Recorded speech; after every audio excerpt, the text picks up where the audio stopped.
किताब मुकद्दस में से अज़रा के 5वें बाब की तिलावत। फिर नबी यानी हजई नबी और ज़करिया बिन इद्दू उन यहूदियों के सामने जो यहूदा और यरूशलेम में थे नबूवत करने लगे। उन्होंने इसराइल के खुदा के नाम से उनके सामने नबूवत की। तब ज़रबाबल बिन स्यालतीएल और यशू बिन यूसुदक उठे और खुदा के घर को जो यरूशलेम में है बनाने लगे, और खुदा के वो नबी उनके साथ होकर उनकी मदद करते थे। उन्हीं दिनों दरिया पार का हाकम तेतनी और शतरबोजनी और उनके साथी उनके पास आकर उनसे कहने लगे कि किसके फरमान से तुम इस घर को बनाते और इस फसील को तमाम करते हो।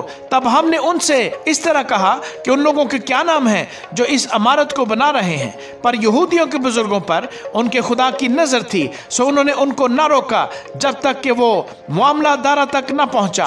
और फिर इसके बारे में खत के जरिए से जवाब न आया। उस खत की नकल जो दरिया पार के हाकम तितनी और शतरबोजनी और उसके फारसी की रफीकों ने जो दरिया पार थे दारा बादशाह को भेजा, उन्होंने उसके पास एक खत भेजा जिसमें यूं लिखा था, दारा बादशाह की हर तरह सलामती हो। बादशाह को मालूम हो कि हम यहूदा के सूबे में खुदाए ताला के घर को गए, वो बड़े बड़े पत्थरों से बन रहा है और दीवारों पर कड़ियां धरी जा रही हैं और काम खूब कोशिश से हो रहा है और उनके हाथों तरक्की पा रहा है। तब हमने उन बुजुर्गों से सवाल किया और उनसे यूं कहा कि तुम किसके फरमान से इस घर को बनाते और इस दीवार को तमाम करते हो। और हमने उनके नाम भी पूछे ताकि हम उन लोगों के नाम लिखकर हजूर को खबर दें कि उनके सरदार कौन है। और उन्होंने हमको यूं जवाब दिया कि हम जमीन और आसमान के खुदा के बंदे हैं और वही मस्कन बना रहे हैं जिसे बने बहुत बरस हुए और जिसे इसराइल के एक बड़े बादशाह ने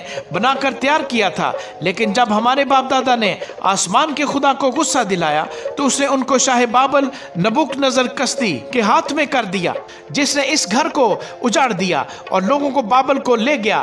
लेकिन शाह बाबल खोरस के पहले साल खोरस बादशाह ने हुक्म दिया कि खुदा का ये घर बनाया जाए और खुदा के घर के सोने और चांदी के ज़रूफ को भी जिनको नबूकदनेस्सर यरूशलेम की हैकल से निकालकर बाबल के मंदिर में ले आया था, उनको खोरस बादशाह ने बाबल के मंदिर से निकाला और उनको शेषबज नामी एक शख्स को जिसे उसने हाकम बनाया था सौंप दिया और उससे कहा कि इन बर्तनों को ले और जा और इनको यरूशलेम की हैकल में रख और खुदा का मस्कन अपनी जगह पर बनाया जाए। तब उसी शेषबज ने आकर खुदा के घर की जो यरूशलेम में है बुनियाद डाली और उस वक्त से अब तक ये बन रहा है, पर अभी तैयार नहीं हुआ। सो अब अगर बादशाह मुनासिब जाने तो बादशाह के दौलत खाना में जो बाबुल में है तफ्तीश की जाए कि खोरस बादशाह ने खुदा के इस घर को यरूशलेम में बनाने का हुक्म दिया था या नहीं, और इस मामले में बादशाह अपनी मर्जी हम पर जाहिर करे। आमीन।